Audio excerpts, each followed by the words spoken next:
Ahoj, zdravím.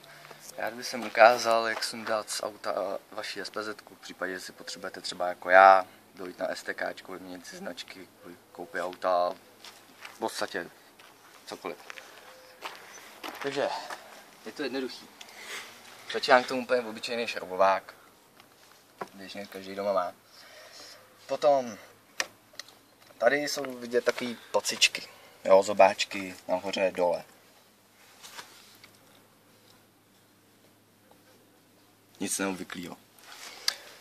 To je primitivní. Takhle se pod tu dolní pacičku se strčí takhle šroubovák a takhle něžně a jemně, ono to třeba z začátku nepůjde, tak se to takhle vyhákne. No, to moc nejde. Ale před chvíličkou mi to ještě šlo. No. Prdele. Ty vole, já to musím dělat jinak.